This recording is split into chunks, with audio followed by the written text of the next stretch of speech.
Welcome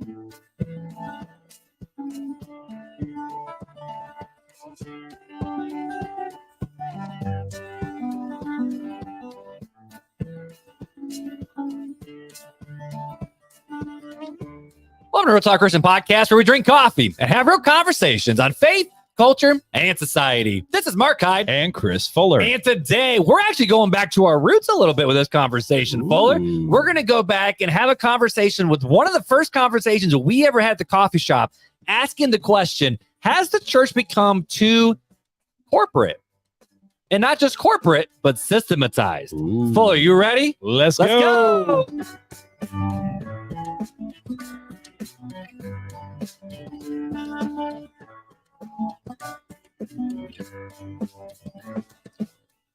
What's up, good sir? What's going on today? Our mics are just slightly loud, so I'm going to turn them down just a little bit. But, you know, I was trying to figure out a good topic for this conversation. I went, you know what, man? We need to go back to one of the first conversations that we ever had at the coffee shop. And now this conversation isn't specifically, is student ministry biblical? But that was one of the first conversations we ever had. Yeah, it was. Like, that was one of the first. That was the first Starbucks conversation. And we talked about what's the purpose of student ministry, how should it be designed, should we even have our kids in the public schools or not? Like, what situations should we put them in? Absolutely. Because remember, we talked about, we're jumping the episode really fast, apparently. We talked about the idea of, as teenagers, are we launching them out to come back and talk about it, or is it boot camp where we're doing training? You're not ready to go out and shoot the gun yet, right? Like, you got to learn the stuff first, right? You got to go through boot camp and then AIT, and then we'll send you off to war. But speaking of teenagers, good Fuller, you know, we've been having a lot of fun in the Facebook community. Now, this is a couple months since we've had these fun conversations of me and Beth also making fun of me for my young conversations of slang terms and stuff like that. But bro, I stuck up for you. You sure did. I stuck up for you after your wife said no. But we were talking about, you know, the beige flags. I'm like, hey, I taught something new because fellas get old. And she's like, shut up and sit down. You're getting old too. And I'm like, wow. And then I was like, what did I say? Something like, no, we call it seasoned or something like that. Something like that. And so Beth had to jump on the good old Facebook group and put your boy back in his place. So and then I posted a meme with George from Seinfeld talking about how I feel when I use terms like you know, a handful of slang terms or whatever. So we're having a whole lot of fun with that. Yeah, and that's the one I said. I'm still waiting for fire to come back. Absolutely. Which, side note, I think it is. I think that's fire is on its way back. Which, fun fact, did you know? When is legit coming back? That's what probably when we're 40 and we should not be using any of those words. Yo, dog, that's legit, man. That's fire right there. When my skinny jeans are supposed to be, you know, disappear, that's when that price should disappear too. But you know, I actually didn't know like that phrase of like, yo, that's fire. I actually didn't know that one. What? Until I was in my early 20s. And you ready for this? Adam Taylor said it. And I said, what did you just say? He goes, I'm like, that's fire. He goes, you don't know this one? That's awesome. That's cool. I know. I think Adam's like, I don't know, maybe 6-7 years older than me. But I'm like, nah, dude, we used to say that's sick. Like, that was for us. Like, that's sick. And then it turned into, that's dope. Yeah. Yep. Dope. When people started coming up with that's dope, I was and then it turned into, you know, that slaps, that claps, that's popping. Which, side note, I probably got the best compliment the other day on one of my websites because someone said, yo, man, that new church website's slapping. To the church staff who's in their 60s. And then they messaged that to me and I'm like, you're welcome. They said it's us. You're welcome. And I think it's derogatory. Could you fix that? But so in honor of the Gen Z terms, we've been just slapping around with beige flags and other things. I have here with me, guys, a list that Fuller has not seen. I'm a little worried. We are going to play a game together of how old is Fuller? What we're going to do is I'm going to read a... That joke wasn't funny. That was awesome. We're going to play how old is Fuller? How old are you, Sabrina? So I'm going to say some Gen Z terms, and I want you to tell me their definitions. Okay. Now, some of these are not really Gen Z terms because we use some of these too, but either way, I think you're going to do okay. I think you're going to do okay. When you told me you were going to do this, I even put in the text, I'm scared. Yes, you did. And I just laughed so hard and then walked out of the house with a bunch of kids screaming and a mess and said, sorry, Beth, have fun.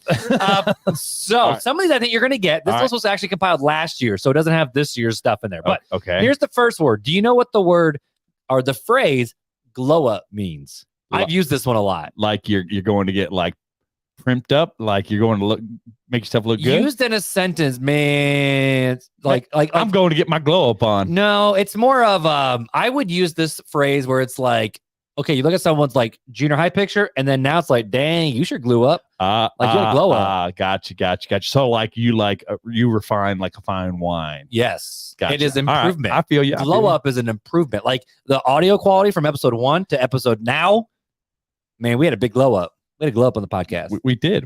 All right, what's that? Here's another one. You should know this one. Slay. Like that. That's awesome. Wake, slay, and wake, pray, and slay. Okay. It's What? to do a good job. What? Like you got. But what did you say? Wake, pray, and slay. That sounds like a drunk person. Someone take away this man's new pad. Okay, here's the next one. Bet. This one I use all the time. Bet, yo, dog, for real. But bet, man. What does it mean though? I don't know. Like legit. Like that's right. Like agreement. It's the Gen Z version of amen. Sure. So Fun fact. I was close. Like it's on. You got to give me a like, yo, you want to go to Chick-fil-A? Bet. Like that's sure. Yeah. Okay. Here's another one. And this isn't Gen Z, but vibing. You know what vibing is? Like, we just vibing. Like you chilling. We just vibing. Just like you chilling and grilling, bro. Exactly. See, chilling and grilling. What the heck is chilling and grilling? You know. Come on. Now. I know chilling. I know Netflix and chill, but I don't know chilling and grilling. You never heard chilling and grilling? No, man, bro. We just chilling and grilling, man. Is that from your No. That is a different thing. You get the munchies. Okay. This one I don't even know. Stan. I hate this word. STAN. Stan. No idea. This word is synonymous with supporting something. Okay, this is a fun one. Sus. Like suspect. Like what most Gen Z people are nowadays. No, I'm just kidding. Sorry. Don't be. No, it's like suspicious. Don't be suspicious. I know what it is. Facts. Like truth. Yep. Okay. I don't know if you know this one. Simp. SIMP. Like you be simping? Simp. What is? Yeah. That's how you would use it. I've heard it used, but I don't know what it means. All right. Here's a good definition. Right. All right. Your boy's supposed to be hanging out. You're supposed to be hanging out with me, and then all of a sudden you ditch me for the girl. You simping. Oh, don't be simping, bro. Okay. Don't be simping. I got you. So you're ditching. Yes. Yes. So, and the actual definition of the word, it is a term for someone who admires another person, usually used in a derogatory way to imply someone is paying weird amount of attention to another person. Oh. Don't be simping. Oh, so like a stalker. No, it's more like gaslighting your friends into hanging out with you. That's more so what it is. All right. But okay. That slaps. Like that's cool. Like that's awesome. I don't know. How about this one? It means it's really good. Like, okay, like there's something like it's banging. Like that's not banging. I got you. It slaps. Like there's slaps, and then there's a whole like level of tiers. Another one. Okay. We're getting close to the end. Understood the assignment. Like, man, he understood the assignment. He knew what he was supposed to do and did it. Assignment. Yeah, he did what he was supposed to do. I understood the assignment. Cap. Like that's like no lie or no cap is no lie. It's like truth. Yeah, look at you. I learned some. Ready? T. What's the T? Like what's the T, homie? What's the scoop? Where? Yeah, man. Some of these Gen Z's like, what's the scoop? Yeah, what's the scoop? Like scoop of ice cream. You ain't heard of the political scoop? It's what's like the T? Ready for this one? L. Like, yo, that's an L. That's a lie? Nope. I don't know. Okay. Yo, outfit. That's a big L. Like, it's legit. Loser. What, you call my outfit a loser? Look I'm just saying. Talking. Look who's talking. We matching today. Like you got like gray shorts with a black stripe, a blue hoodie, and a yellow shirt. Oh shoot, with some baby puke on it. Man, you be look at. I got some baby puke on this hoodie. That's a big L right there. Oh, speaking of big yikes. Big yikes, like oops, like oh man, that's a big mistake. I don't know. Yep. Okay. You know those ones. You know what basic is? I've introduced you to basic. Sure. I introduced you to ghosting. Yep. Main character vibes. Like they're giving off some mad main character vibes. The problem is the everyone star of the show. They're the front runner kind of thing. Yeah. So on the podcast, you got main character vibes, and I got that dorky sidekick. I know do? What I'm saying? Yeah, you do. Oh man, not me. But the problem is most Gen Zers think they're the main character when in reality they need to sit down and shut up and get a job. Like that's really what it comes down to. So, my bad. I'm like instead of mortgages. Instead of the main character, I'm like the guy like taking out the trash in the kitchen in the background that nobody even ever sees. You're like, there was a guy in the trash taking out the trash in the background. And I didn't even see that. And it's like, then you rewind it, you look, you go, oh, there he is. And he's wearing a monkey suit. That's me. That's you. I'm the dorky friend. I am the dorky friend. You're the Joey from Friends. I'm not Joey that good, does though. not share food. I'm not that good. I'm Gus from the coffee shop, or Gunther or whatever. Gunther. I'm Gunther. You That's who Gunther. like he makes an appearance like every 5th or 6th episode, and he's kind of weird. And that's I'm more like Ross, where I want to be the main character. I'm trying really hard, but everyone knows, bro, including me, I'm not. But I still try. No, you are Rachel. Oh, I'm pretty and I'm cute. You just a straight up high maintenance. Oh, wait a minute. Come on now. Dang, come on, swinging. All right, last one. All right. Uh-oh, your internet pooped out on me. Here we go. Okay, last one. Okay, well, you also know it's different. Dank. Dank? That's dank. Like stinky? Like that's the way we used to use it. And apparently this is the most popular slang term among the Mormons in Utah. The Mormons in Utah like to use it. It's typically used in meme culture, referred to a hard-hitting meme and doesn't have a real definition. Like we used to, okay, so if someone said, man, that's dang. People are saying words that don't even have, like, first of all, pretty much my whole vocabulary. All these words are words that are not in the Webster dictionary. So they're probably there now. No. That's the Urban Dictionary. That's true. Not the Webster's dictionary. True. Okay, they're not real words. They're just made up words for culture that will come and go. But if someone says that dang, like dang, what did that used to mean? Oh, I don't know. I'd have to go. Dang, like you danky. Like that's the way when I used to be in my former life, we'd say, man, that weed is dank. Because it's wretch. I say wretch. Yeah, right. Or fetch. Stop trying to make fetch a thing. That's some skunk weed or something like that. You know, we'd come up with all sorts. Which can we talk about that? Anyways, even though it's legal, the one thing that I hate the most about weed is I gotta smell it. Like walking through Raleigh Children's Hospital, I don't want to smell that. Here's the thing, it's right? awful. When you do it a lot, you don't even notice the smell.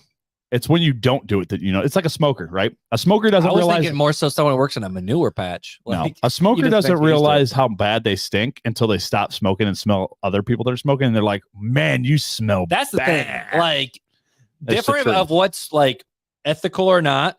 I think smoking weed is super selfish because it stinks. It does. It smells up everything. Well, cigarettes do too. But absolutely. So and BO. We don't want that body odor either. All right. With that, we're going to go ahead and we have a gift that was sent to us, my dude. We've had coffee. Someone just sent us coffee. Do you know who sent us coffee? Where was it from? I don't know. It's Mexican, though. It's from Colorado. Ooh. It's from Phoenix something.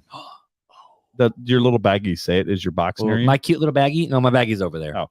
So, it's Phoenix something coffee company. I forget what the other word was. No, we're not drinking that tonight. But it's from Colorado. No, we're not drinking Tequillas. Well, you are drinking. I was drinking. Chug. I finished my coffee before we came down. So I'm drinking the classic. I keep looking at the screen, though, because we have something new on our camera that is kind of out of focus if you're on YouTube. So I'm going to bring it back a little bit. Yeah. Ooh, if you are on YouTube right now, I'm going to post. It's probably already posted like months ago on Instagram. Someone sent us a pouring gift. Coffee. So if you're on Instagram, if you're not, go check this. Go check this mug out. All right. Literally a mug. I feel like the artist is saying that RTC fills their cup. Basically.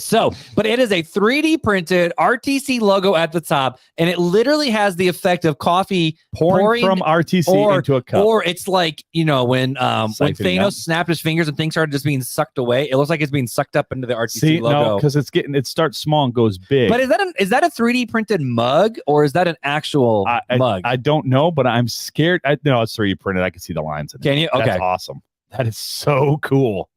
Anyways, we're really excited about it. So I don't remember who sent that to us. We're being terrible with who sends those things, but it's awesome. Someone just messaged me and I opened up their message. Dang it. Anyways, so while you're looking that up, I'm going to go ahead. Michael sent it to us. Michael. That's right. I knew it's Michael. And then I had a brain fart. Michael who? Michael Jordan. Michael Kelbeck.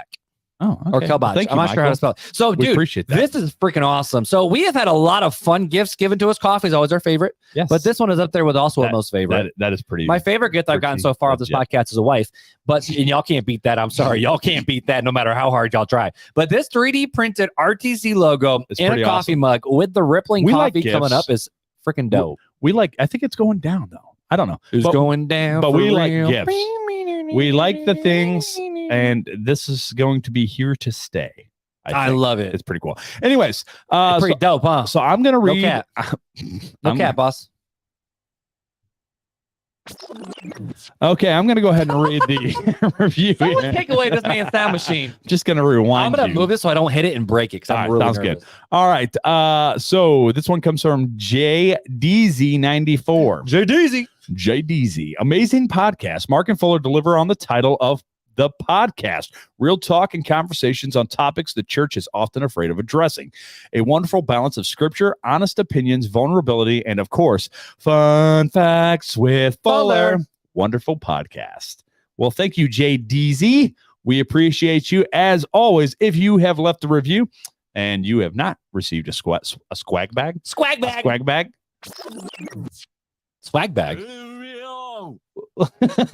It's just, you love this drunk guy so much. Don't leave me alone.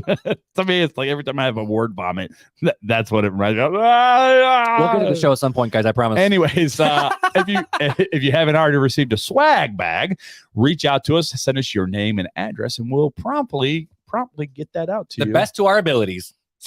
Usually I put it in, and it's really Janelle that takes care of all of it. And she's usually, if we put it, so she checks it on Monday. She's on top and of it goes out that week. So if it comes on Tuesday, Wednesday, Thursday, Friday, Saturday, Sunday, she'll see it that following Monday. And sometime during that week when she's out and about, she will take it and drop it off. I love it. If it comes on Monday, you have to wait till the following Monday before she sees it. And then again, sometime that week she'll go take care of it. It is. She's pretty good at it. So. I love it. So, you know what else I love? Set it up. Let's do this conversation. So, to be honest with you, I'll sit in my office and I'm like, okay, this conversation can go kind of a myriad of directions. You know, like we can talk about like the different ministries. We can talk about do we call the church a corporation? Should there be mega churches or not? Mm-hmm. So here's kind of the vision with this one. All right. Lay it out. The vision for this episode is more so around the idea of not is the church a corporation? How should we run church and all the different things, but more so around the idea of the fact of has America maybe commercialized the church? Have we corporatized it? Have we made it into more of a thing than what it's supposed to be? An entertainment business? Not even just entertainment business, because that's just the one side. There's also the other side of, the church shopper, or the expecting the paid staff members to do all the work of the ministry because we're paying you to do your job, or pastors who look at the people in the pew as like little slave people who's supposed to just do all these different things. Mm-hmm. So it's kind of a really big vision for this episode. But I think I want to stick very nice and tight to the idea of the fact of what is the purpose of the church, talk about the different ministries of the church and the structure inside of it, and have we made it too corporate in terms of how we structure the church, in terms of top down, bottom up type structures. So before we even jump into it, though, I first want to talk about just the state of the church in general, right? To talk about the size of the church, what are some different stats and statistics. I'm not going to do it. You're not going to do it. I'll do it. Stats and statistics. So we're talking about different stats and statistics for the church. You say statistics? Sith. Sorry, go ahead. Anywho, so I'm going to set with some statistics to start the episode. All right. So all of these stats are from 2020 about specifically related to sizes of churches today. This was provided to us by Lifeway Research and the 2020 Faith Communities Today study. And in the study, they found that 7 out of 10 churches have less than 100 people in attendance every single week. Question. Yes. Was this pre or post COVID? Pre-COVID. This is pre-COVID. All right. And so this is just straight up like average, not COVID related at all. So 7 out of 10 churches have less than 100 people in attendance. In fact, I think the average church size is even less than that, like 75% and less, I think is really what it is. So like the average size church, I think in America is between 65 and 75. Like that's an actual average. Wow. But check this out. 7 out of 10 churchgoers attend a church with more than 250 average attendance on the weekend. So 7 out of every 10 churches has 100 people or less. But for out of all the people who go to church, only 3 out of those 10 go to those smaller churches. So most of the churches out there are small, but most people don't go to these small churches. So there are countryside churches freaking everywhere. So when you think of how you keep averages, there's got to be tons of little churches of 40, 30 people just bebopping around. Bebopping sounds a little unkind, I'm sorry. But so needless to say, 7 out of 10 have 100 or less. 7 out of 10 churchgoers go to a church with 250 people in attendance or more. I'm one of those people. Southside literally has always fluctuated on that 200 to 250 mark forever. But also congregations with more than 250 account for 10% of congregations, but host close to 60% of all churchgoers. So 10% are actually congregants, and 60% are just go to church. Is that what it's saying? Is that the way I'm reading it? Congregations. So 10% of congregations are more than 250. Oh, okay. So basically 90% of churches, well, there's like a weird, like I copy and paste it, but it looks like there's a weird blip it in there. But it's from what I'm reading with this, it almost sounds like, right, that 90% of churches are below 250 people. Which is just nuts. Which it would be because it says, 7 out of 10? Yeah, it's nuts. So the average church building, though, check this out, seats 200 people. But yes, the average attendance is 65 people. But then I thought this stat was fascinating that they included in this one. The average Catholic and Orthodox congregation every single week, though, is 400 people. Sumere Padre Espiritu Santo. So when you look at these different stats, it's very easy to get a kind of doom and gloom vibe of where the modern church is at, where the fact of a lot of people who go to church want to go to these bigger churches, but most of the churches are smaller. So in response to that, a lot of marketing companies, church marketing companies, pastors, seminaries are doing everything they can to help these churches grow numerically. A lot of times it's not for bad reasons. It's because if you don't have a church there, you can't, necessarily help the community out. There's not a place for people to gather, but you also want to gather more people in because that means more people are hearing Jesus, more people are hearing the gospel, more people are being introduced to this new life. So it's not a bad thing for churches to be like, yes, we want to reach more people, not to boost our numbers, but we just want to reach more people because that's what we're called to do. We're called to go out and share our faith with people. But as a church grows, a problem tends to arise. And the problem is how do we structure a church with so many people? Because as church grow, we all know this, right? Staff members start to grow. Big building projects start to happen. It can be from a small church, adding a gym, adding a bigger sanctuary, adding a youth wing, children wing, all these different things. Different ministries are formed inside of each of these churches to cater to each one of these different ministry brackets. Technology continually improves to the point where the fact of so much of tech is used to pull off these services. And if you don't have tech, you can't even have a worship service anymore. And then to keep up with everything, the church has to systematize the entire beast to keep it running and operating smoothly. And soon the church has become a machine full of workers, policies and procedures, ministries happening, next step programs, and so much more. And my big question is this is the way it's supposed to be? Or is this a curse of the not just in America, but I would say the Western world, where we have the freedom of religion to operate however we want, where we don't have to fear persecution, we don't have to fear, trying to keep the main thing because that's literally all we can do. But instead, so many churches now have budgets that are ridiculously huge. They're growing like crazy. They're bringing more staff members in. We're siloing off all these ministries so that way every group has their own tiny little ministry, and then there's little ministries inside of those little different ministries. And is that the way church is supposed to be? Is a systematized, corporatized machine, or is it destined for something more? Is there something in the middle? So that's kind of where I want the conversation to go tonight. So I have a bunch of different questions here that, yes, we need to talk about, but we don't have to talk about all these questions. It's just some good questions. Are we going to talk about them right now, or you want to talk about them later? I'm going to tee them up, and then we're going to just knock them down. Line them up and knock them down. Okay, like dominoes. Basically. Let's go. So the first question that we have to ask is, what's the purpose of the church? All right. So the first purpose, let me back this up. We first have to ask, what is the purpose of the church? And then we should ask the question of, okay, so in the Bible, because we have to go back to what the Bible says, is there such a thing as structuring the church body at all? And then from there, it's just a lot of conversations like, what's the purpose of the different ministries? Should we have these ministries? Should we have a bunch of committees? Should it be single pastor or multiple pastors? Are the modern church ministries even biblical? And what does a healthy church even look like? So you ready? All right. Let's go. So question is what is the OG purpose of the church? There's another term for you. OG. OG. What's the OG? What's the original gangster purpose of the church? I don't know. What is it, Mark? I'm not going to use gangster in church, but what's the original purpose of the church? All right. So I have 4 different things here listed of what is the purpose of the church. Okay. First and foremost, it's the gathering of the saints. The church is the saints. They're the called out ones. Jesus even said, upon this rock, I will build my ecclesia. My church, my called out ones. In Acts 2:42, though, we see that the early church devoted themselves to the apostles' teachings of Jesus, to the fellowship, to the breaking of bread, and to prayer. And then when you go into Hebrews, I didn't bring this verse here with me. I don't know why I didn't.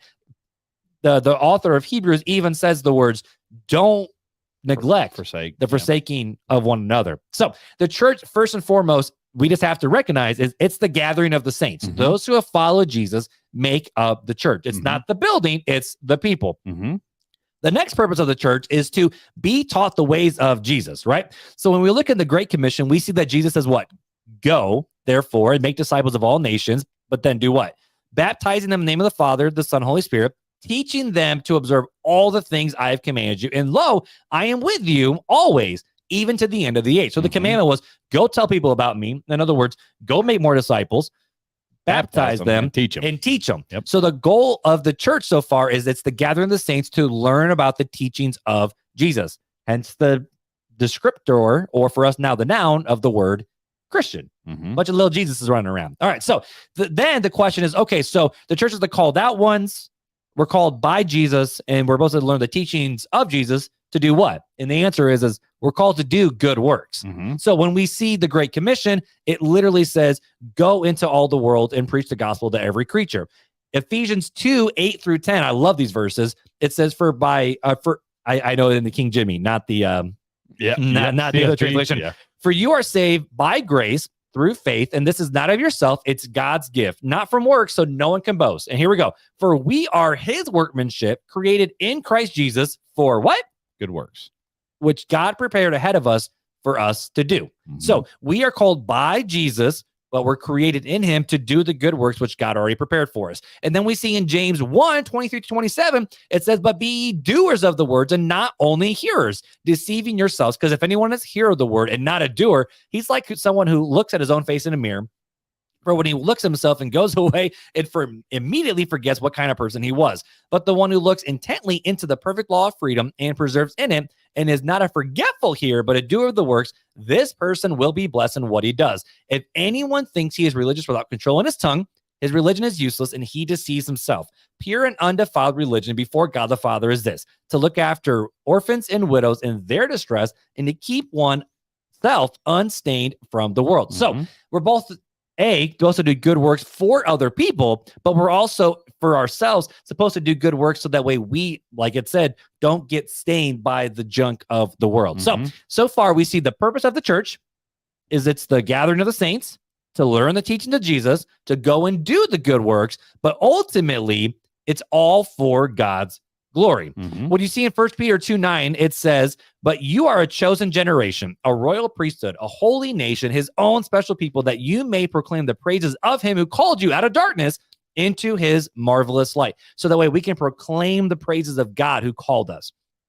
Ephesians 1:11-12, it says, in him we also have received an inheritance because we were predestined according to the plan of the one who works out everything in agreement with the purpose of his will, so that we who already put our hope in Christ might bring praise to God's glory. So far, when we see all these different things, the purpose of the church is to come together to learn the teaching of Jesus, to encourage one another, to do good works to the glory of God the Father. But we also can't forget that we're also sent out into the world so that way other people can come to know God as well. We see that in the Great Commission. We see the early church spreading and sharing their faith with everybody. But the interesting thing, though, is the Bible never really says, go out into the world and show them the Romans road. It just says, go and make disciples. So as we're going, we're supposed to introduce people to the ways of Jesus. And the question is how do we introduce people to the ways of Jesus? We talk about it, But B, which I know we used to talk about this verse a lot coming out of the Beatitudes with Matthew 5:13-16, where it says, "You are the salt of the earth, but if the salt should lose its taste, how can it be made salty? It is no longer good for anything, but can be thrown out and trampled under people's feet. You are the light of the world. A city situated on a hill cannot be hidden. No one lights a lamp and puts it under a basket, but rather on a lampstand, and it gives light for all who are in the house.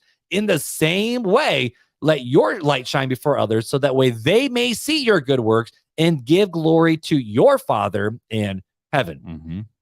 So when we kind of wrap up what the early purpose of the church is, it's really to learn more about Jesus' teachings, Mm-hmm. to love one another, to do good works, proclaim God's glory. And then in doing such, people are going to see that and hopefully be drawn to it as well and praise God in the meantime. And you see the church doing that through a lot of different parts of history, down to the point of when the Romans would just throw babies on the streets, the Christians would bring them in and raise them as their own. You see hospitals being built because Christians were taking care of those who were less fortunate. We see schools and education being built. I mean, heck, even Sunday school was designed as a way to teach kids how to do basic life things like brush their teeth, button their shirt, do stuff like this, basic life skills. And then it also turned into, hey, we're going to teach you how to read. We're going to teach you how to write. We're going to teach you how to do these basic life skills things. And then as a group, yes, we're going to teach you about Jesus as well.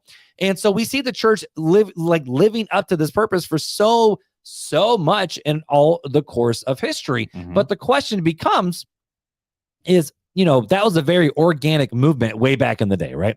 And so when we see the early church being formed and being created and literally kind of coming into itself, though, you see in Acts 2, right after the day of Pentecost, what was that? 3,000 souls or 3,000 men, 5,000, 3,000, 5,000 souls were added to the church that Could day. be wrong. Could be 3,000. And then, and then in Acts, 2:43, it says, and the Lord added to their numbers daily. You see another spot where it talks about 4,000 souls being added to the church daily. So we see the early church growing rapidly in a very, very organic way in culture. And because of that, you do see a lot of different, I swiped my microphone. You do see a lot of heresies that do show up, which we'll talk about some of those heresies in future episodes that we're working on. But the question becomes, though, the fact of, did the early church put any structure at all into the early church? Right. And not just in a way of we have to make sure top-down system, but literally, did they put organization and structure and quote unquote corporatized the church to make it run in a certain way? And before I bring up these Bible verse passages, is there anything else you want to add to this conversation so far, Fuller? Bro, I'm just along for the ride right now. That's all. I just wanted a voice break. Yeah, I'm sure you did. But I ain't got nothing to add because I'm going quick. When you're breaking it down like you are, hey, I can just sit back. It's easy street for me. Sounds good to me. So that's what we see what the purpose of the early church is. Okay. So then the next question is as the church grew and was growing, was there ever structure that was put in place of the church? And the answer is yes. Now, I want to start, though, not in the New Testament. I actually want to start in the Old Testament. Because when you look at Christianity, as we've had many different conversations, it kind of grew out of Judaism, which back in then, it was temple worship. And when you look back in the Old Testament times, you see a lot of different systems and structures in place for all aspects of worship. When it comes to the Levites, the different types of priests, what the different sacrifices were, how you're supposed to sacrifice, what you're supposed to bring and when you're supposed to bring it, how you're supposed to do all these different steps. Only certain people could be in certain parts of the temple. And it was like Gentiles and then Jews and then men who were Jews and then the priests and then the holies of holies. And so there was all these different structures inside of Jewish temple worship. Now we do have to just call a spade and just call it like it is, where this was also the center of their culture life too. It wasn't just church. It wasn't just worship. Well, no, this is how they pay taxes. It was part of being set apart. Yeah. I mean, it was the way the structure that God had designed for Israel. And not just for worship, but for all areas of life. Correct. When it came to, Shabbat and not working on the Sabbath. Yep. And when it came to, the Levites actually got their food and their income to live based off of temple donations. And so we can't just say, oh, the early church or the Jewish people had it structured exactly this way and exactly this time. So that's the way us as a church need to do it, because it was also cultural too. That's when we look at God's law, the Old Testament law, and go, is this the way worship was supposed to be? Or is this just how he set it up for Israel? Well, and you have to look at why God set things up the way he did for Israel. And it was to distinguish them from the rest of the pagan cultures back then. So do we have that much of the ritualistic stuff happening in the church in the New Testament. I would say not in the same way. So it looks a little bit differently in the structure. And I do know a lot of Orthodox churches and Catholic churches, they structure their entire worship based off of temple worship when it comes to the vestments, when it comes to the style, the altar, the tabernacle, the rector, the priest, the father, on behalf of the people is doing certain things, and then is also ministering the gifts to others in the same way that a priest would do these different things. And so there are still, I would say, different traditions inside of Christianity, though, that kind of still lean into this culture of how the Jews did worship. Sure, but is that what the focus should have been? And do we see that the focus of temple worship style should be that way? And I would say somewhat, but not as much as what some people have taken it to.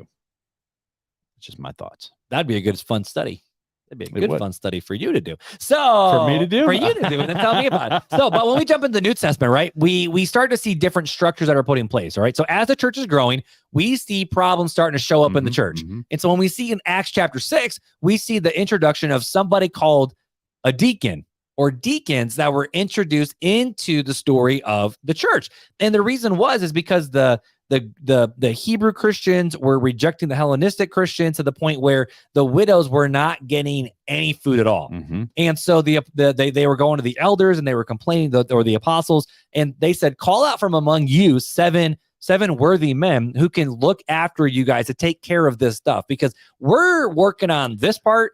We can't do everything. We're building other parts of the kingdom, and we need help with right. And they said they were dedicating themselves to teaching and ministering and to prayer and to all these things, primarily around I would say the spiritual side of the faith. And it's not the fact that they're saying, oh, the physical is not as important as what we're doing. We're doing the better stuff over here. It's just the fact of, we got different stuff we got to do. They only had so much bandwidth, and they can only do so much. Exactly. So they're like, we are doing this. This is what we're called to do. Right. So you call out from among yourselves 7 worthy men who can make sure that the physical sides of these people are actually taken care of. So as the early church started to grow, a problem arose, and the elders said, the apostles said, we can't do this on our own. We need to put some sort of structure into place to make sure that people are physically being taken care of. Right. And that was, I would say, one of the first structures you see of the early church, where it is a definite structure of, these are the people that help you physically. We are your spiritual, I don't want to say guides, because that's not the right word, but we're the elders. They're protecting the doctrine of the church. So we already see some structure being put in place of different people doing different things in different ways to take care of the church body. Another thing that we see, though, is the council at Jerusalem, right? And so it wasn't like a big council like the Council of Nicaea or the Council of Constantinople, where they brought in hundreds and hundreds of Christians from all over God's green earth. They weren't that big yet. No. And so in Jerusalem, it was the elders, which we talked about what is an elder in different episodes of the podcast. So go to the website and search it, and you can find those episodes. But we see the elders and the apostles coming together to talk about 2 very specific questions that was a problem in the early church. Because again, problems started to arise regarding doctrines and what they were supposed to be teaching versus not. And it was about Jew versus Gentile. Again, it goes back to Jew versus Gentile, which is the same issue with the food. And the 2 questions that they were asking and they had to figure out was number 1, do Gentiles first have to become physical Jews before they can become a Christian? In other words, can they, get circumcised? Like, do they have to become circumcised and become a physical Jew to be part of the kingdom? Pause. Can we just, again, I know we've said it a few times. How much that would suck? But just how much it would suck for Abraham. Okay. And I'm just throwing that out there. Now we can continue on. So, but the question is, and they understood of Christianity is an outpouring of Judaism. It's a growth from that. So to become a Christian, do you have to physically become a Jew? Which after this, we see Paul writing in Romans of, he is a true Jew who was one inwardly. And so Paul leans into that after this decision was made. But the second question was, do the Gentiles have to observe the Mosaic law after they become a Christian? So not just do they have to physically become a physical Jew and make it their physical identity, do they also have to follow all the things that are found in the Mosaic law? Which James gives a really funny answer of, we don't want to give them that burden. We can't follow it. Right. So like, why would we make them follow it if they're not commanded to do it? We're doing it. It's freaking hard enough. So let's not do it. Right. And so right here in the church, the reason why I bring this up is they were having doctrinal disputes. And so all of a sudden they have to add some, I would say, committees to figure out what do we actually believe, how are we going to answer these questions, and then how are you going to worship out of it? So we already see different splinter groups already happening inside the church where, yes, there are Jews, you continue to be a Jew. Yes, you're Gentile, continue to be a Gentile, but both follow Jesus. Remain as you are. So is that different ministries of the church where instead of the teens, the students, we got them Jews and we got them Gentiles. Right. DJs or DGs, like them Jews or them Gentiles. Them Gentiles. I'm going to stop trying to be cool. I think we need a failure button. Like Mark, screwed. Finish him. So we see deacons being brought in because there was a need that needed to be met. We see the council stepping up because there were questions that needed to be answered. We also see, though, in 1 Corinthians 14, that there was a whole lot of crazy crap happening up in the Corinthian church, which 1 Corinthians is just a whole lot of crap going on. So, but the Apostle Paul talked specifically about the worship service where he says, everything needs to be done in decency and in order, specifically talking about prophecy, speaking in tongues. I talk about women being silent in the church. We're not talking about that conversation here on this episode. So, we're just going to skirt past it and keep going. But the Apostle Paul was saying, no, in the actual worship service, there needs to be some structure that needs to be done. There needs to be very streamlined orders of how we do it because we want it to make sense. We want people to be able to understand what's going on, and we don't want to look like a bunch of wackadoos. So let's actually have some structure in our worship service here, so that way it's respectable, it's decent, and everything is in order. And then when we see, as the New Testament continues to, as we read through it in 1 Timothy and Titus, we see the responsibilities of an elder and what they're supposed to do. We see the responsibilities and requirements of a deacon and furthering what they are supposed to do as well. And so that's kind of the main aspects we see of actual church life, because a lot of New Testament is doctrinal stuff. Now, 1 Corinthians has just a lot of crap the Apostle Paul is dealing with. Of this is how a Christian probably should actually live based on what we're teaching. So a lot of the New Testament is here's Jesus, here's the teachings of Jesus, here's how you need to live in accordance to Jesus. Here's the teachings, here's the practical living of it. Exactly. And so when we see the early church gathering, yes, we should probably lean into, I don't want to say extra biblical resources about how they did it, but there are some really good tools out there. Like, what's that one book that you have over on yourself? Like the early church. I have a lot of them. No. It was like basically it's like before the Apostles' Creed. Oh, the Didacty. The Didacty, where it kind of talked about this is kind of the way that we just do worship. It's kind of like a worship guide for early church. Yeah, and people, people always go, can we read these extra biblical things and blah, blah, blah from early church? I'm like, well, I don't know. Do you read Tony Evans now? Do you read these? So you don't take them as canon, right? They're not inspired words. So you have to remember to filter everything as it's not inspired. The Bible should always be the baseline. But I don't think it's wrong to read like the Didache. It's not scripture, but it was close enough to the time to where you could see kind of how the person who wrote the Didache or the Shepherd of Hermes and stuff like that, kind of their thought process and the way that they viewed living out Christianity. And so I guess this is the question that then we get to have the conversation of, not is the fact of, has the church become like, a corporation, but the fact of, when we look at the New Testament, we see that there were different problems that were coming up in the church. And to answer those problems, different things, different protocols, different structures were added to church life, such as the deacons, councils had to be formed. We see the Apostle Paul even saying like, hey, elders, your job is to look after the faith, to make sure like things are running the way they're supposed to. But I guess my question is the fact of, when we look at the early church, we see elders, we see deacons, and I guess we see apostles, overseers, and we see overseers. We see in 1 Corinthians 12 that there's different responsibilities the church have. Like some are given to the role of apostle, some the teacher, some an evangelist, some a pastor. We're all given different gifts to edify the body. So my question is, and this is where a lot of churches start to fight then with the difference between home church and big church and overly structured church versus loosey-goosey. We just roll with what the Spirit's telling us to do. Should we have different structures involved in church life that are extra, that are on top of what we actually see in the New Testament? And this is where I want the conversation to go. So this is just conversation time. So this is chitty chat time. So we looked at what the Bible says. Sure. Now the question is, what the heck do we do with it? Live it. What does that mean?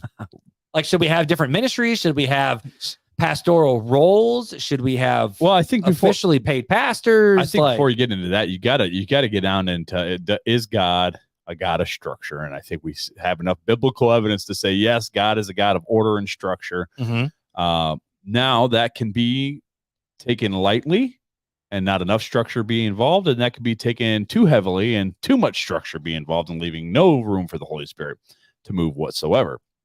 And so I think that there is a balance, and I think some churches do it very well and some churches do it very poorly. I think that a church that is like the pastor comes unprepared all the time, the worship team comes unprepared all the time, I don't think that's the way to do it. I don't think that a church where a pastor goes, I have to stick to 35 minutes on the dot, or I've got 3 worship songs. It's going to start at this time, end at this time. This is what's going to be done, like to where it's down to the minute and they have to stick to that. To me, if you want to sing an extra chorus, go sing that extra chorus, brother. Like that's to me leaving room for the Holy Spirit. Now there's still structure in that, right? So we're not coming unprepared with no songs, and we're not coming unprepared with no message to give, because it's all about teaching and edifying. And how are you supposed to teach if you come unprepared? Now, some people would argue with me and be going, well, I do preparing every day in my life when I do my devotions. And I would say, yes, I would agree that is preparing. But even on this show, we come with notes. Right. We have a certain topic that we want to talk about, and God takes and moves it to where he wants it to go. But there's still a guideline for us to fall back to, in my opinion. And I think that that's a proper structure, right? There's a line. If you're doing those daily devotions in that prayer, God's going to probably put something on your heart, and you'll be able to speak to this more than me as a former pastor, but God puts stuff on your heart to where then you can bring and study for and bring those notes. And now, again, that's still leading the Holy Spirit through that conversation, because you don't have your entire sermon typed out to where you're just reading your sermon word for word. You may have. I got mine pretty locked in, though, to be honest with you. I had mine typed out word for word. You could almost follow along. You never knew. Well, but that's because that's how my brain works. My ADD would go. Sure, exactly. So, but like I look at this, right? So not everything is down word for word from what you're going to say or what you have said already, right? So I'm not even sure where. I mean, we're already 46 minutes in. Dang, and I don't even know where this thing's about to go yet. We just getting started, right? So, and that's my thing, right? And so we're not, and that's one thing we've always said about the podcast. You know, hey, listen, we're sorry if it runs long, right? But we're not sorry at the same time, because we feel like what we're saying is being led by the Holy Spirit, and we have a structure here. Just like a church has a structure, but it's not overly structured to where Mark and I are just going, we are going to read the notes and the notes only, and the other person just sits here and be quiet. Okay, so let's talk about this then. So like we got the big churches, right? And I mean, there's all different types of churches, and I am unapologetically okay with different styles of churches, because we're all different styles of people. I don't think there's one, like, you know, the Catholic Church would say, like, and they systematize the snot out of that thing in a good way of, it doesn't matter what parish you go to, it's going to be the same readings, it's the same church calendar, it's all these different things. And it was such a way because the Catholics said, we want to protect the doctrine of the Catholic Church, which we would say, you done messed up, boo boo, because there's some bad doctrine. Doctrine of the Bible. There's some stuff we might have a little chitty chat about. We've had a lot of those chitty chats. But they would say, especially when you look at the history of the Catholic Church of why they put these systems and structures into place, it was to make sure that the people all across the world were getting the same information. So it wasn't like this guy was going rogue over here, this guy's going rogue over there. Sure. Now, all Catholics have the homily, which every priest does a different homily, but it's always the same New Testament readings, Old Testament readings, the different church calendar dates, all these different things, because we are one church. So we all want to be on the same page and learning the same things and reading the same things, because our community it's a beautiful thing. So we want to do that. But then there's other churches that are like the small churches where it's the fact of, I don't know if the pastor's really came prepared or not, because he's not really that great of a speaker, and the music is atrocious because nobody can carry a tune in a bucket. And then you got you got mega churches where it's every single person on the worship team is a full paid musician and staff member, and they hire you for that. And the pastors are, for lack of a better word, speaking circuit style pastors, and they're writing books and they're doing all these different things. There's so many different wide, vast styles of churches, and there's the conversation inside of it of, are all these different styles bad or not? Is there one right style to have, or is there not? And is there things that are good and bad in both and all scenarios? I would say there is a right style, but to say anyone has that right style. I think. Okay, so you mean by right style? Okay, so just like I think, I'm turning off my iPad because I don't want to look at. There's no notes for this I one. think perfection is there, right? There is a perfect way of doing things in this world, right? Okay. God created perfection, right? Adam and Eve were perfect before the fall. Yep. So I think there is a perfect way of doing church. We just don't know it. We're fallen creatures, so we never understand what that perfect structure is intended to look like. And I think God gave us a snapshot with some of the Old Testament stuff and some of the stuff in the early church, maybe some snippets and snapshots of it. But I don't think we will ever fully understand what a perfect church service gathering of believers. So can we ever say that church does church wrong? Like, okay, well, like I think of like Elevation, right? Sure. Elevation, their music be bumping. They write their own songs. They only sing their own songs, but every other church sings their songs too. I don't think, and it's big bad bumping music. I think it's the intentionality behind what the big churches do. Right? Okay. And I don't think all we're looking at is the fruit, right? As Christians, we judge each other by the fruit, right?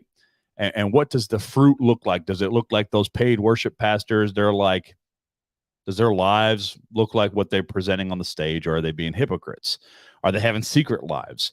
I think, and some do because the fame. I mean, there's sadly documentaries all over the place where the fame has gotten people, but there's other people who the fame hopefully haven't gotten. But pastors, yeah, the fame. But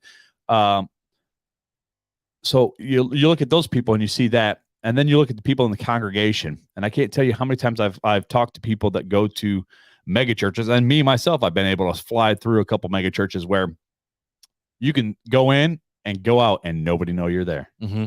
Not one person ever know your name, no matter how long you go there. And so it's a good place to hide if you want to check the box of going to church. But can't you do that with a small church too? Where people at least know your name, but you can fake it for 50 minutes on a Sunday. Sure, you can, but people are going to notice more, and they're going to be like, "Hey, I want to get together with you." And then you're going to dodge, and they're going to be like, "I don't know about this person," Whereas it's a little bit easier to do, I would say, in the bigger church. And I'm not saying I'm 100% against big churches. I'm not saying that. What I'm saying is it's easier to hide in bigger churches. Okay. It's easier to get too big of a head in bigger churches as far as worship leaders, paid staff, pastors. It's easy to get lost in that fame and become untouchable because you're like, so there's just a lot of caution flags, I would say. Okay. Not necessarily red flags, but there's caution flags that I would say, ooh. So are there also, I guess this is my question, because I know some churches in this community that are unapologetically, I'm going to say this from my point of view. Sure. Don't care about evangelism more than they do about discipleship. Because I've heard some pastors say, my job is to teach these people. And if they go out and bring people in, that's cool. But that's not what our church is about. Well, I think it's about, but you can do the opposite too. A church, and there's some in this community that are too much focused on going out and not taking care of the people within. Mm-hmm. So what happens if you're too focused on going out? You're going for depth. You're not going for you're going for numbers, not going for. So what's going to happen is people are going to come in and quantity over quality. They're never going to grow. Mm-hmm. And eventually they're probably going to fade away. But is that and this is my question, is that the purpose of the church? Well, because the church is the gathering of the saints to teach the teaching of Jesus. For gathering, to be taught in the ways of Jesus, for uplifting, to do good works. How are you supposed to learn all that stuff? How are you supposed to learn for God's glory? How are you supposed to be the light that shines before men if you aren't growing in your own spiritual life? So how are you supposed to do these things? So if you're focused on the outward of go, go, go, go all the time, but you're not also focusing, I think that this is the reason why you have shepherds and you have evangelists, right? You have the pastor and you have evangelists. So there's different people for different roles. And I think the person that is the pastor is supposed to tenderly care for those within. That's his focus.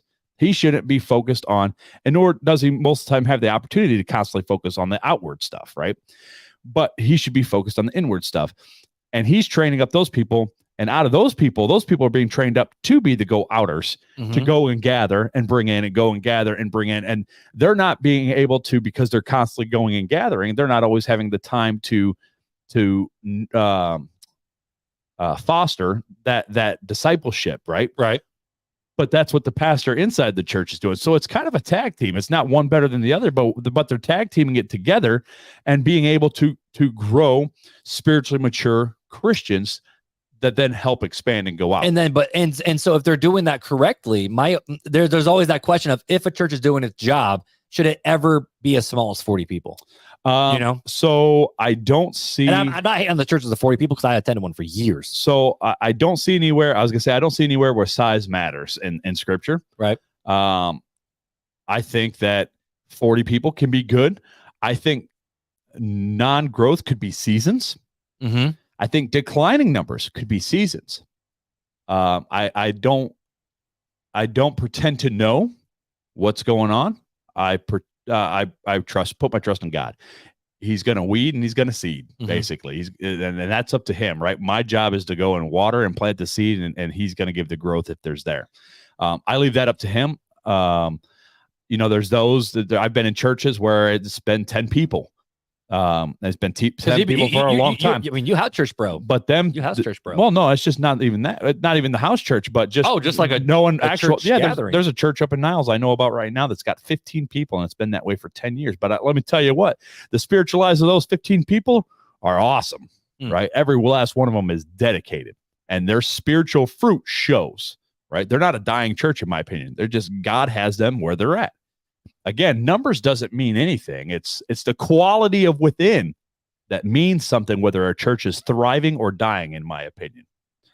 If you got 1,000 people, but every one of them is only an inch, it's like 1,000 wide, but only an inch deep, it means nothing. But if you have one that you're discipling inside that church, and it is the best relationship fruit out the wazoo, you're a winner, brother. You are a winner as a spiritual mentor. Yeah, you can go out and continue to be rejected. Christ never said go out and make disciples, saying, well, everybody that you go and witness to is going to come in, or that your numbers are going to greatly increase. It may not be you.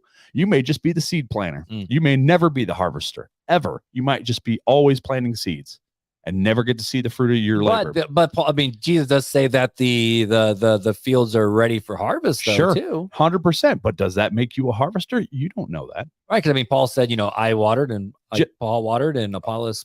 No, was it Paul planted and Apollos watered? So, but here's the thing, right? So you may have a church of 10 people, right? And you and your people are constantly going out and planting seeds, and you guys may never see the growth. But then those people that they planted and that they've gone out and talked to, hey, they're wanting to get plugged in now. So maybe they go plug it. Maybe your church isn't their style, right? Maybe they don't want to read the King James. They want to read the CSB. I don't know. Whatever the reason. And sometimes when people are trying to find a church, that's why these quote unquote secret churches are generally larger. Sure, but because people can come in as explorers. But I know of a couple that they went to New Life, right? And New Life just wasn't a fit for them. Does that mean New Life is bad? No, it doesn't mean it just wasn't a fit for them. And so then they checked out another church, and it wasn't a fit for them. And then they came to Southside, and they think it might be a fit, but it may not be. It may not be where God has them. Does that make any of those churches bad? No. So numbers mean nothing. Sometimes it is that personality, the connections that get made. There's a number of things that could increase or decrease numbers. So what if you have a church where half the church is made up of the Hydes? Literally. Half the church is made up of the Hydes move. We is a mega church. Well, you lost a bunch of numbers, but say you moved because of a medical reason for Lennox. Maybe you guys had to move to Indy, right? And you had to leave this church that you were made up half the church. Does that make the church bad? No, it's just God has to move you somewhere else for what he's got going on in your life at that point. So I don't think numbers should ever play into whether we as Christians look as a church as thriving or dying. No, and I agree, but I also don't want to just say numbers are irrelevant either, because every number is a soul too, Sure, but what should our focus should never be numbers, I guess, is what I'm saying. If our focus is numbers, we've already missed it, right? We've already missed it because now we're just focusing on the numbers. We've no longer focused on the person and helping them to become the best follower of Christ that we can help them do.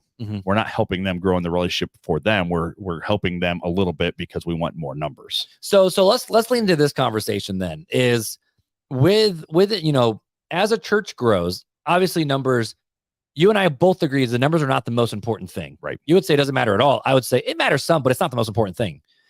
But as a church grows, generally more systems and structure to put into place. We see the early church, they had to have deacons to take care of people. We had to have councils to make sure our theology was sound. And then you have to have elders, and elders should have, used to the older be training the younger, and the younger learning from the older, as we're supposed to, as we're supposed to not grow numerically, but as we're growing, we're supposed to be teaching. You're supposed to be teaching those under you.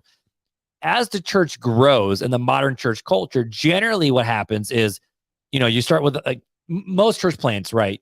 Or like house churches, 20, 30, 40 people, right? That church starts to grow. All of a sudden, they call their first pastor. They call the pastor. And then that church can keep growing. They call another pastor, like an associate pastor. They buy a building. They bring on the youth minister. They bring on a children's director. They bring on admin staff.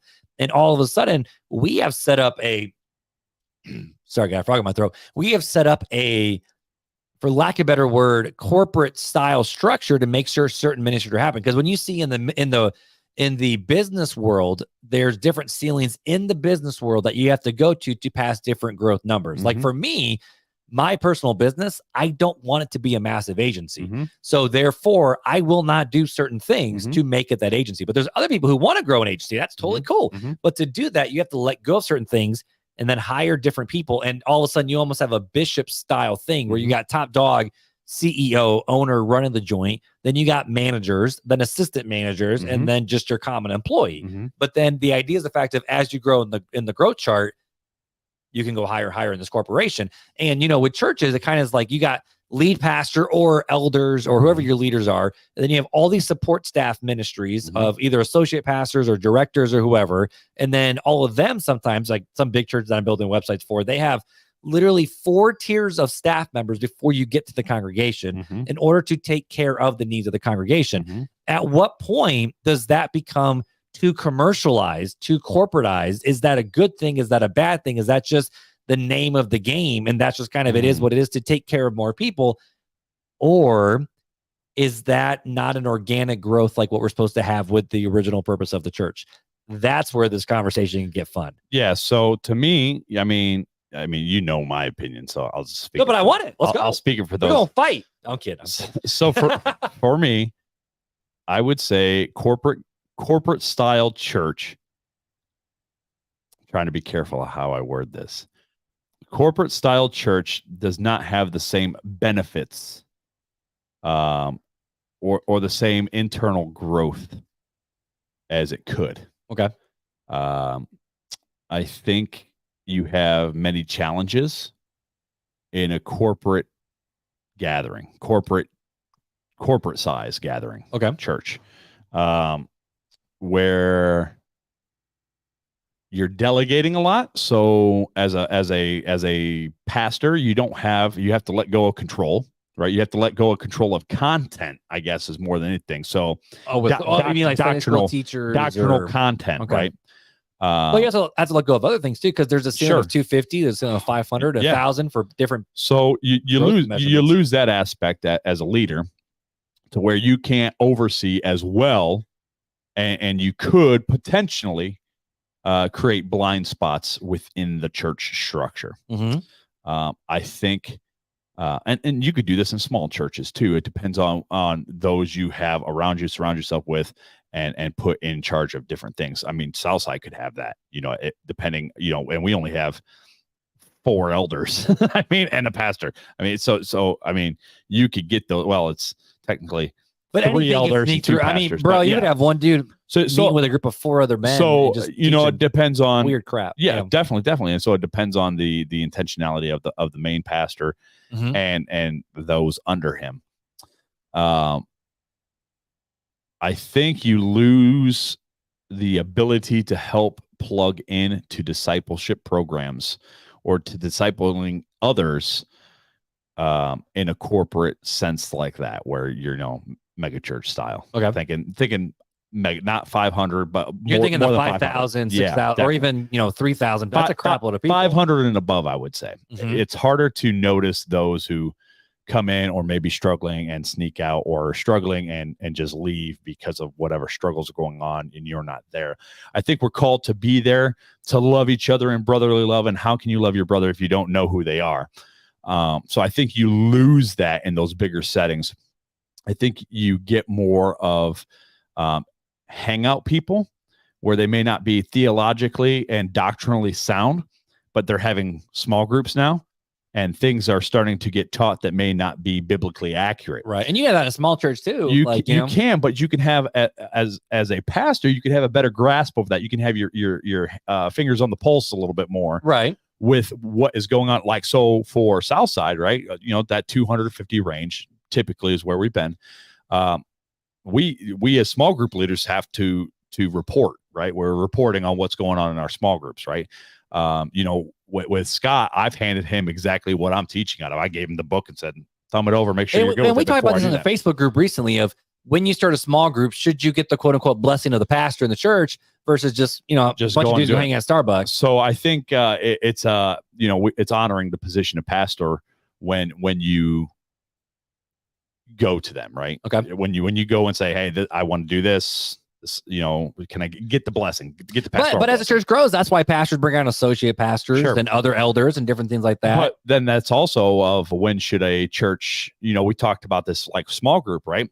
Mm-hmm. When should they, I don't like the word split, but mitosis. When should they multiply? They exactly clone and multiply. So now they're, instead of one, they are two, and they're still the same mind, but they are two separate cells now, right? Mm-hmm. Is that something we're supposed to do? Is that something we're not supposed to do? I think in order to keep that one-on-one personal relationship level, I think if you get too big, you lose that. You lose that one-on-one personal relationship. But I feel level. like then though, that's in my opinion, that could be an excuse too, because you can still get that one-on-one, but as the individual, you have to be willing to go get it. So you know what I mean? I'll put it this way to you. Had you not reached out to Janelle and I when we first came to Southside, we probably would have never gotten involved with a small group, probably never stayed at Southside. So had I been 2000, would you have noticed that I was there? Only if you were in my row. Exactly. And that's what I'm saying. That's what I mean by losing that one-on-one, right? To where as church leaders, right? Again, Southside, Scott knows if somebody's new. Brandon knows if somebody's new. Mike Edwards knows if somebody's new. They see them and they go, I'm going to go introduce myself. Mm-hmm. And then they foster that over weeks. Hey, I saw him again. Hey, good to see you back. And they start fostering it. You used to be really good at that too when you were on staff at Southside. You guys were always very good at being very welcoming, right? Past the greeters. And that's the personal touch. And I've talked to so many people and they say, man, that's what I'm looking for. Mm-hmm. Like, that's what drew me here. That's what keeps me here. And is that personal family touch. And if that happens, though, and as the church gets bigger, then what are you supposed to do? Build a bigger building to sit 600, 800? I think because big churches can also pull off some amazing things that small churches just can't pull off. Sure. Or you can just do like what we do and just join the SPC, and then you can do all sorts of stuff. And that's it. But as we get different denominations, now we have more structure and more hierarchy, and that's what the Catholic Church would argue, and the Methodists would argue. But we have bishops, and they oversee all the different individual churches. I don't think there's a problem with having different campuses, right? I don't see a problem with that. So are you okay with like Southside different campuses rather than just here's a local autonomous church and another one and another one? Correct. Yeah, they're all under one pastor and one eldership. I would say pastor with subset pastors. Okay. To where the subset pastors are what the Pope is, the Bishop of Rome.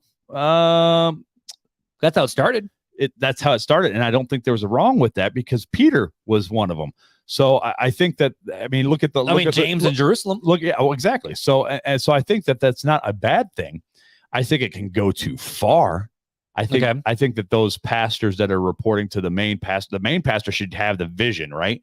Should be setting the tone for this is the way that the church Southside, we'll use Southside. Mm-hmm. The Southside is going, but the other pastors have authority over their individual flocks, but they all are under the authority of the main. Right. But the main doesn't just set the tone for everybody without an agreement of all. Right. And that's where it's like, that's where but is that now again, does that become too much of a corporate business where now all of a sudden you have a bunch of different Walmarts and you have this higher up, like I don't think presbytery? So. I don't think so. I think that it is somebody, it's like the SBC, right? Those on the, SBC though, but SBC though, it's all local autonomous churches that say, yes, this is what we believe. And the purpose of it is for missions, but they all come together and they agree. This is the tone of the SBC. Right. Like they just voted about what with these churches that were removed from fellowship from the SBC because of women pastors. Well, they just talked about even how do we handle going forward with AI. I mean, that was decided at intelligence. That was voted on and decided at this last SBC conference. Right. But if a church doesn't like it, they can just bounce and dip. Sure, they can. And just like I would say a campus could. Do I think it's a good thing? No, I think that, but there's still always someone up ahead, and it could be run just like the SBC, where hey, we vote on a different pastor from one of these smaller churches every 4 years. We put somebody else new, or however they want to do it. That way, it's not just one person, right? But it's a corporate. They all share, but they're all under authority at the same time and kind of working together, right? So is it one of those things where as you're chewing this out, because I wasn't expecting you to say half this crap, dude. I'm like, what is happening to Fuller back in Mr. Home church is the best church. Well, so here's my thing. I'm being sarcastic. But I'm being sarcastic. So I guess I'm a little gun shy on saying, everybody should be autonomous, because that's one of my biggest things with house church, right? Mm-hmm. There's no accountability. There's zero accountability. It's all autonomy and zero accountability. And no person is a pastor most of the time in the house churches I've been in. There's never been an elected pastor or an overseer. It's all been, we are all on equal levels and we all share, and there's no vision forward. There's nothing. It's all, we're an autonomous, right? We all make the decisions and everybody's together, but there's also a lot of fighting. And I've seen a lot of destruction come from the groups of house churches that have been in that way. Elder? Well, there's no leadership. Everybody's kind of, there are leaders in there, but nobody is the leader that is leading the direction and the doctrinal and the checking. They don't have to preach or teach every Sunday, but they're checking against everything. And there's no accountability outside of that group. So that group could be very, very, what's the word I'm looking for? Cliquish? No, not cliquish. They could not be following the correct truths. There's a word for it, but I'm not thinking of it right now. Heretics? Well, they could be following heresies and stuff like that and be blinded by it and not even notice it. But because there's none of that back and forth with others, or that accountability with somebody over them or brothers amongst them, they would never see it. It's a blind spot to them. So what I'm hearing you say is the accountability between the different churches is actually a good thing. Yes. But now this is where it gets hard with today's culture of, you have the Wesleyan movement, you have the Methodists, you got the Baptist, Southern Baptist, Independent Fundamental, we're the only ones going to Heaven Baptist Church, American Baptist Church. Yeah, sure. I mean, there's GARB, General Assembly of Regular Baptist Churches. There's Christian Missionary Alliance. There's Missionary Church Movement. There's Lutheran, First English, Nazarene. But there's a different sects inside of that. So all of a sudden, it's like it splinters off in all these different things. And then that's when the Catholics step in and say, that's right, you fools. Like, that's why we've been trying to protect the doctrine to be one holy Catholic church we're supposed to do. So we have all these different splinter groups. And we're not here to talk about that conversation. But what I'm hearing you say is, for you personally, you like the idea of the fact of there should be some, and I don't want to use the word corporate. I would want to use the word, there's accountability and authority and structure of, there's churches that are submitting themselves to not just a group of individuals, but those individuals who are trying to hold true to the teachings of the scriptures and of the apostles and of Jesus. Correct. Just like we see in the Jerusalem Council. So, but with the individualized local church, this is where I've heard a lot of people argue. I mean, I remember people talking about arguing the fact of, we shouldn't have a student ministry at Southside. Like there shouldn't be a youth group where you guys meet at this different times and all these different siloed off ministries. And as churches get bigger, the ministry silos get even tighter and bigger, and they become their own little local bodies. So is that we see that in a denominational level where, yes, we are doing authority to the elders. Some people would argue like, no, dude, we should like Southern Baptists don't say, no, the committee isn't the authority. The Bible is the authority. So there's so the SBC is actually a bottom up led organization, not a Methodist, Presbyterian, Catholic top down organization. So there is still structure to it. But what is the purpose of the committee? To maintain order and structure. Right. So even though it's a bottom up, it still maintains order and structure. So where I'm going with that is, in the local church, as a local body grows, is it bad to then put in systems and policies and procedures in ministries where you have the elders and then support staff, and then maybe support staff for the support staff, where you have these big budgets and buildings and ministries, and you can do some banging things for the community that you can only really do if you are that large of a church to pull something off like that. Or you just, get all the churches to gather together and do it. But that's sometimes proven to be difficult. Is it a bad thing where we have actually set up these structures and policies and procedures, and we become too much like a quote unquote business? or have businesses learn how the church do it? No. And it's not, the church has become too corporatized. It's the fact of, no, corporations have become very churchy. No. If you know what I'm saying. I Explain myself well for that question? Yeah, I would disagree with that statement. That I asked a question. Yeah, okay. Okay, I'll disagree with that Sorry, question. I asked a question. I'm not making the statement. It sounded like a statement. So Nope. I have an opinion. I'll say my opinion in a second. I would say that the church should not look like a business. I do not. But I thought you just said you need the structure and I think authority. There is, but it doesn't. Okay. A business has a boss, right? Okay. I see where you're going. There's things under it. There's workers under it, but they always have to report to a boss, and the boss is the final say on everything. And though I agree with it semi, right? So Scripture is the words of God, and God is our final authority on everything. Mm-hmm.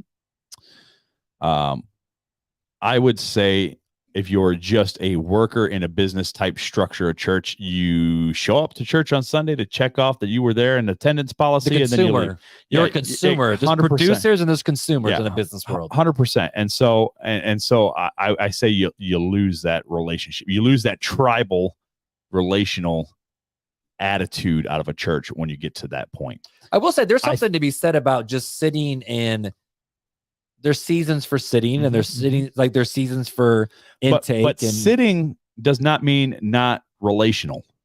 You know what I mean? Oh, like the idea of like for example, like right now at New Life, we're not involved in any ministry in terms of leading or serving. Sure. Because we just can't. Like but you can belong, right? Like, but we have friends. Beth has done small groups. Exactly. We make sure we get to. We don't always get to church early, but we always stay stupid late chatting with people and connecting, and that's relationship, fellowship, right? And having those relationships, and trying to build. And we're inviting people over. We're trying to make those connections. Yeah. Absolutely. And I think in a business set mindset, you lose that. And so, though I think that structure is good, I think if structure overtakes relationships, it's bad. Okay. So there's a good and bad. It's like drinking water, right? Water is really good for you to drink. Until you drink too much. If you drink too much, you drown. Yep. And Twinkies. If you eat a Twinkie, it's a good thing. So God is a God of order and structure, but there is that's why I said there's two extremes and there's a balance, right? Right. There's too much structure and too little structure, and both are bad. And you got to find the balance of the two to where you can leave openness for the leading of the Holy Spirit in some aspects. Mm-hmm. But structure so you don't get chaos in the other aspect, right? And there's a fine. It's not even that. It's a pretty good size balance. You can kind of do this a little bit, crossing ways and paths a little bit in between.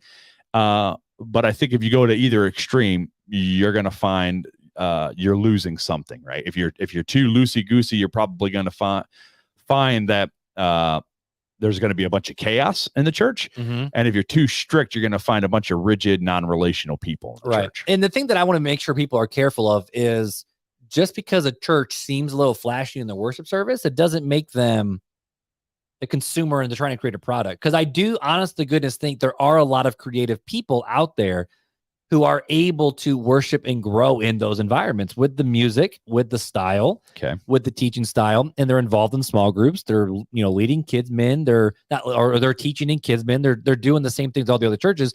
There's no difference between congregation, hymns with big choirs and a piano, and a pastor standing at a big old boat of a pulpit preaching, than there is as a pastor who has a music stand and the band plays phenomenally well with all the different instruments, and it's a different style. I think that's a stylistic, because I think the big churches, whether you're traditional or quote unquote, I'll just say modern for lack of a better word, modern versus traditional, I think both serve their own distinct purposes, and they're both the same, and both can produce a consumer producer mindset. Like, I honest to goodness feel like a John MacArthur church, a John Piper church, or Mark Dever church can have just as many consumers in it, as does a Granger Community, 100%, as does a Elevation, 100%. As does I'd agree with Willow Creek Life Church.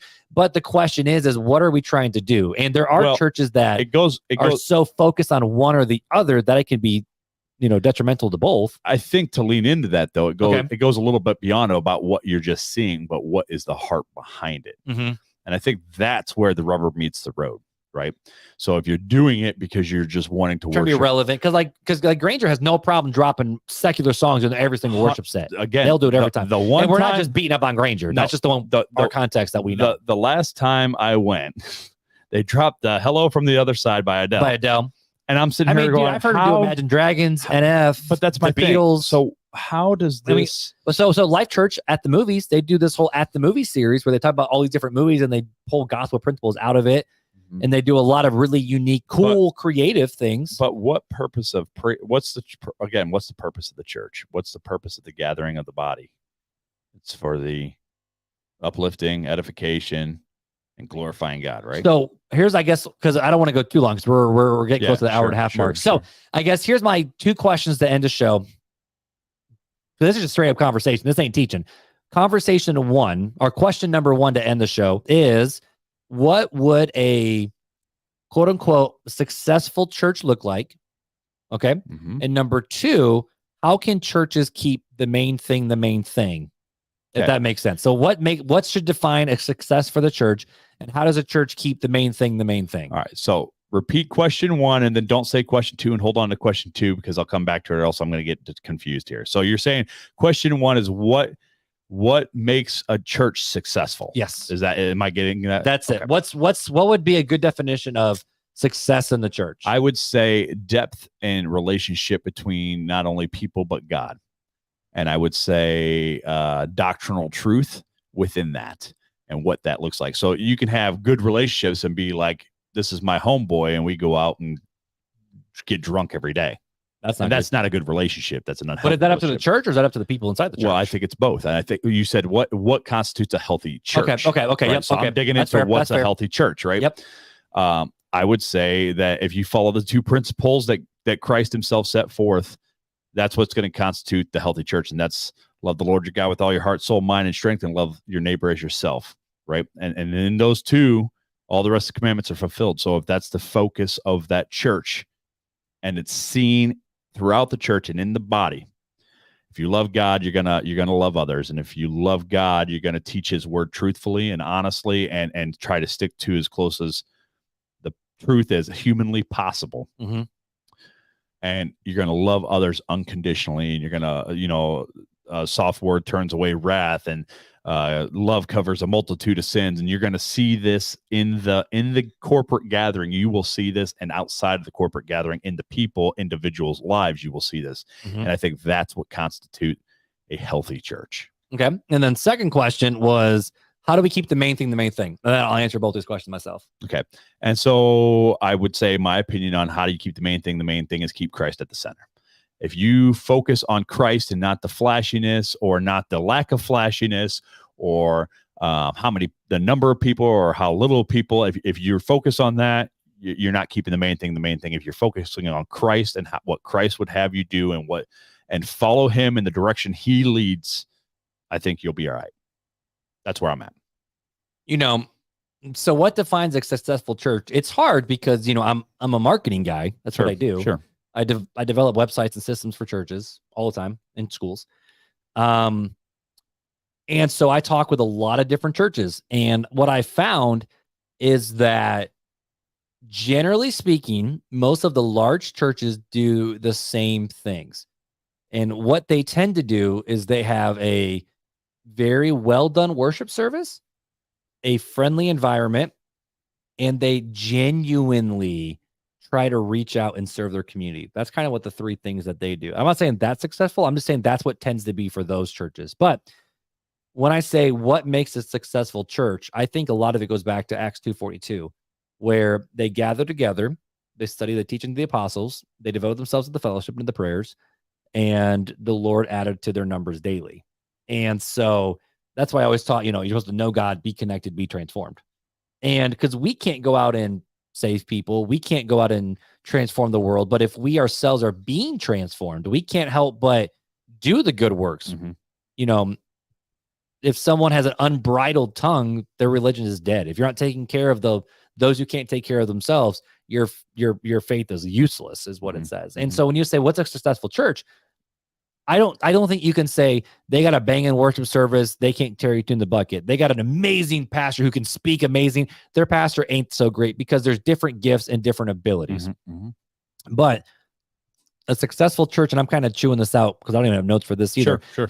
I would say a successful church, teaches Jesus. Now, I'm also one where I'm okay with topical style sermons, but they better be grounded in the Bible, not just like, here's a bunch of different verses. Like, we're going through something called Power Principles for Powerful Living.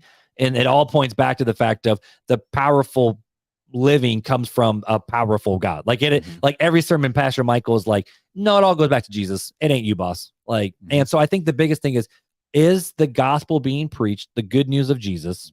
Is Jesus being preached? Can the church articulate the gospel? I would think that would be a healthy church too. Is the gospel being preached? Can the church articulate the gospel? And is the church serving one another?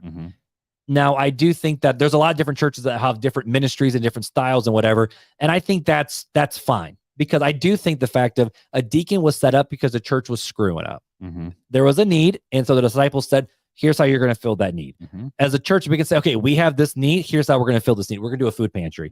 Here's this need. Oh, we're going to run a children's program. We're going to run a young adult ministry. We're going to run a this. We're going to have a this, and not have ministries for sake of ministries, but it's because it's solving a purpose, because they're trying to take care of a need. They're trying to take care of a need in order to do what? Love their neighbor as themselves, and to take care of their people. So if Jesus is being preached, their people can also articulate the gospel, and they are taking care of one another.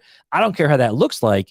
That is a successful church to me, because the church is the gathering of the called out ones. So again, study the teachings of the faith, to proclaim God's name, to do good works, and ultimately, hopefully, be a light that's shining on a hill. And that's why I talk about, a small church. Are they even impacting anything if they're not a city, like a light on a hill, and showing their light? But they can do that personally. They can do that corporately. They can do that in so many different ways. So that's why I didn't say that was one reason of a successful church, is the whole community knows who they are. But I do think it's a fair question that churches need to ask is, if our church was to disappear right now, would our community even notice? I think that's a fair question to ask. Like, if Southside had just poofed, would the community be hurt by the fact that the Christians are not in that? But would the church? Would Southside poof? Because what is the church? The church is the people gathering together. So Southside is just a name, right, of that gathering, right? So that it's impossible for the church to poof, because each individual person is a member of the church.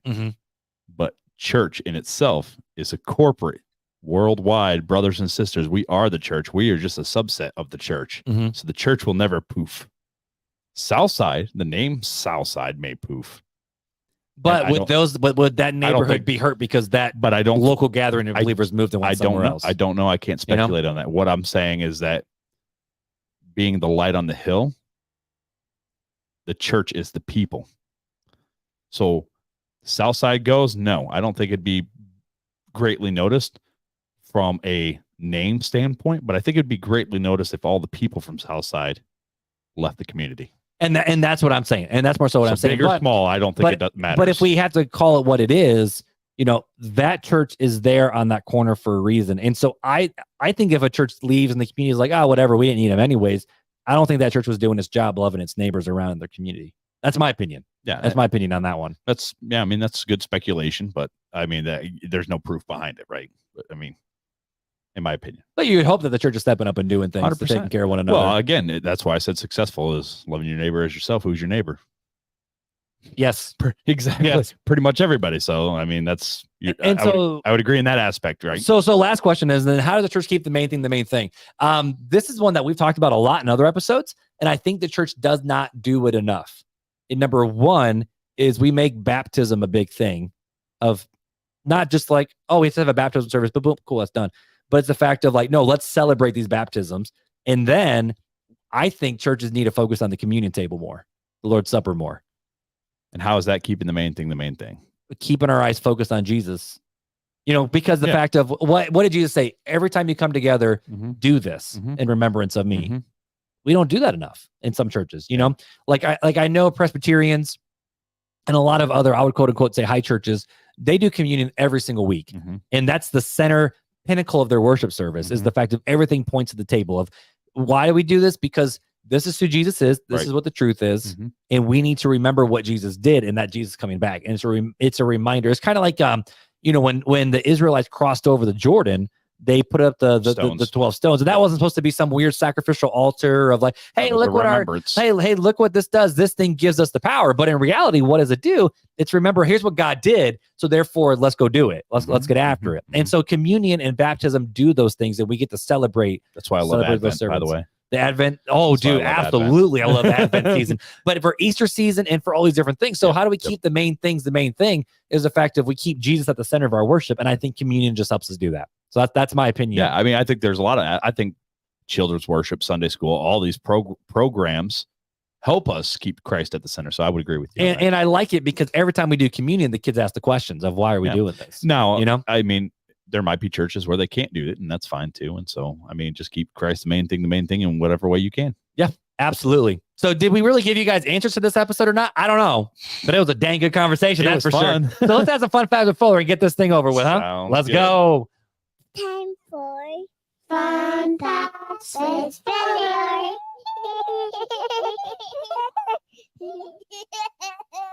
Well, all bro, right, my dude. We missed the 10 o'clock feeding, but we're going to try to get you home. I was just looking. Beth just said, okay, well, he won't be ready at 10. It'll probably be 11:30. Perfect. You got plenty of time. We'll make sure you get home by then. But anyways, today's fun fact. Did you know Tic Tacs got their name from the sound that they make? Really? Yep. Ever shook a TikTok? I'll hit your button. Ever shook a Tic Tac container out of boredom? You'd be surprised to know that the name Tic Tac comes from the tick-ing and tack-ing sound that the candies make when they're tossed around in their container. Really? I did not know that. Tic Tac.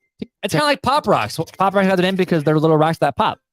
Oh, I love rock pops. Back in the day, Pop Rocks. But were TikToks currency for you guys back in the day too? You just said TikToks. TikToks. Tic Tacs. See what happens? You know what generation I'm in. See what happened? I did the same thing. But for Tic Tac, but Tic Tacs used to be currency, bro. Man, I tell you what, man. It's like, all right, orange, man, if you got some orange Tic Tacs. If you give me that Matchbox car, I'll give you 4 Tic Tacs. Dude, man. What was the other candy with the dispenser? Pez? Pez. Oh, my kids love the Pez. Oh, dude, we have all sorts of Pez, man. And Tic Tacs and gum were like legendary currency in first grade. Zebra gum. Remember when things were so, innocent and just the 90s? Man, what's the word I'm looking for? Simple. Back when the days were simple. Baby bottle pop.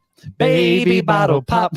My kids still love baby bottle pop. But you know what else my kids love? What's that? They actually love this podcast, which I'm hoping you guys love this podcast as well. And so if you do enjoy the podcast, make sure you leave a rating review anywhere you listen. Spotify, leave a rating. Apple Podcast, leave us that rating review or we can read it here on the show and get a mini swag bag in the mail for you. And if you haven't already, go check us out on YouTube. Hit that subscribe button. The subscribe button. We're going to make it, guys. We're going to make it. We're almost there. I can see the finish line forward. And the bell notification. So when we are on, we are there. And to continue the conversation offline, make sure check us out on socials, Instagram and Facebook, but where it's at is the Facebook online RTC community. So make sure you check that out. Join, answer a few questions. It's really like 5 questions. You just say, yep. And you are instantly in where we can continue having conversations where, hey, maybe you have a question about your faith that you've always wanted other Christians input on. Because again, we talk about what is the church? It's the gathering of the saints. We're not a church by any first stretch of the imagination, but we can come together and encourage and equip one another and maybe get some of your questions answered there inside of the group, or you can maybe even ask us a question that we can answer on the show. Sure. Whole lot of fun stuff. But either way, guys, we love you guys. We are thankful for you. Check us out anywhere you can find the online social stuff. I'm rambling right now, so I'm just going to toss back over to you, buddy. So until next time, take it easy.